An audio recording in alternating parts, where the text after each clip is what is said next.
बच्चों, कैसे हैं आप सब? आशा करती हूँ आप सब अच्छे होंगे, स्वस्थ होंगे। स्वागत है आपका इस कक्षा में।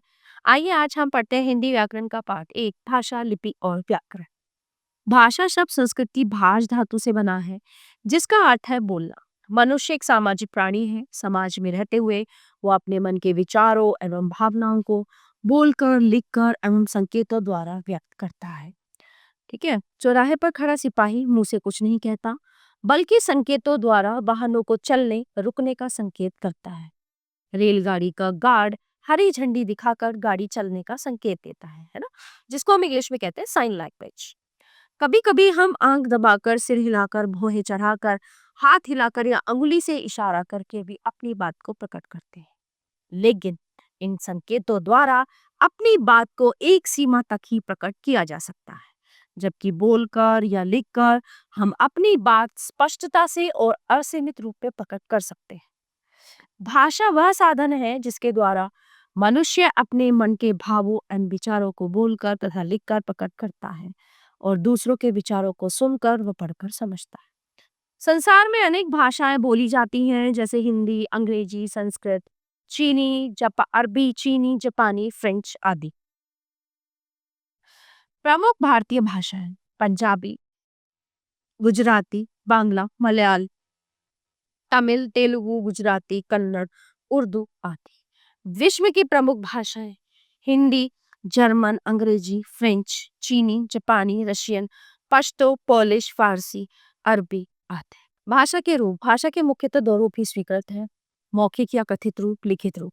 मौखिक या कथित रूप ये भाषा का आरंभिक व मूल रूप है, जब मनुष्य अपने मन के भावों या विचारों को बोलकर एक दूसरे पर प्रकट करते हैं तो इसे भाषा का मौखिक रूप कहते हैं। लिखित रूप जब मनुष्य अपने मन के विचारों या भावों को लिखकर व्यक्त करता है तो इसे भाषा का लिखित रूप कहते हैं। भाषा का लिखित रूप बहुत महत्वपूर्ण है। इसके माध्यम से हमारे विचार हजारों लाखों लोगों तक पहुंच सकते हैं।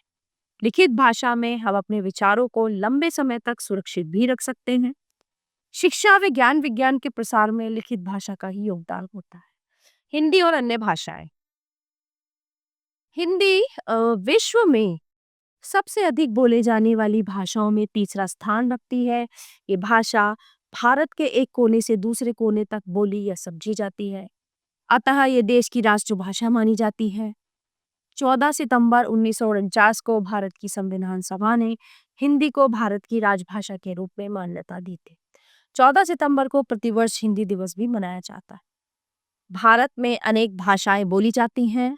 इनमें 18 भाषाओं को संविधान में स्वीकृति दी गई है। ये भाषाएं हैं असमिया, उड़िया, कन्नड़, कश्मीरी, कोंकणी, गुजराती, तमिल, तेलुगु, नेपाली, पंजाबी, बांग्ला, मणिपुरी, मराठी, मलयालम, संस्कृत, सिंधी, उर्दू और हिंदी। लिपि भाषा की ध्वनियों को कुछ लेखन चिन्हों द्वारा प्रकट किया जाता है। इन चिन्हों को लिपि कहते हैं। प्रत्येक भाषा की अपनी लिपि होती है। कुछ भाषाएं अलग अलग होने पर भी उनकी लिपि एक हो सकती है। उदाहरण के लिए संस्कृत, मराठी तथा हिंदी भाषाएं अलग अलग होने पर भी इनकी एक ही लिपि देवनागरी है। भाषा की ध्वनियों को लिखकर प्रकट किए जाने के लिए निश्चित किए गए चिन्हों को लिपि कहते हैं। कुछ भाषाएं और उनकी लिपियां: हिंदी, संस्कृत, मराठी व नेपाली देवनागरी, अंग्रेजी, रोमन, पंजाबी, गुरुमुखी, उर्दू व अरबी फारस। भाषा व लिपि में अंतर। भाषा का अर्थ है बोलकर या लिखकर अपने विचार या मन के भाव प्रकट करना।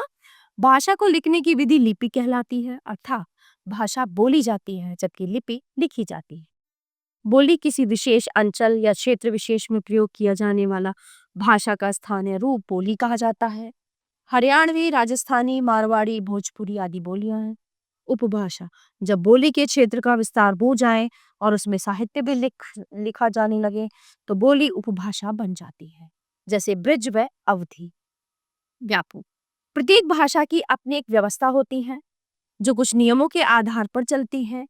भाषा की व्यवस्था के इन नियमों को ही व्याकरण कहते हैं।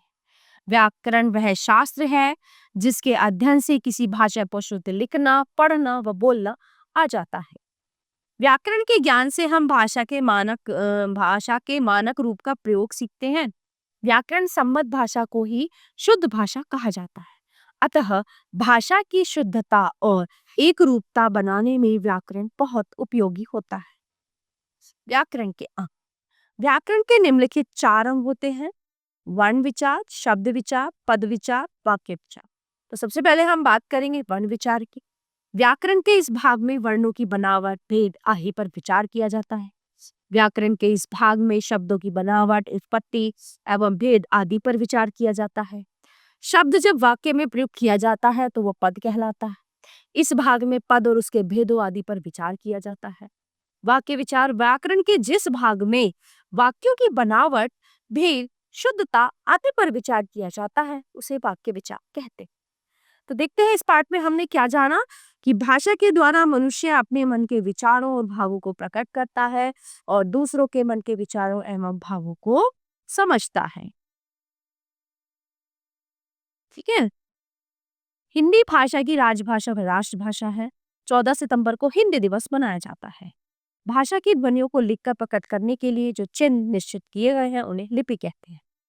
अलग-अलग भाषाओं को अलग-अलग भाषाओं की लिपि एक हो सकती है, जैसे संस्कृत, मराठी तथा हिंदी की एक ही लिपि देवनागरी।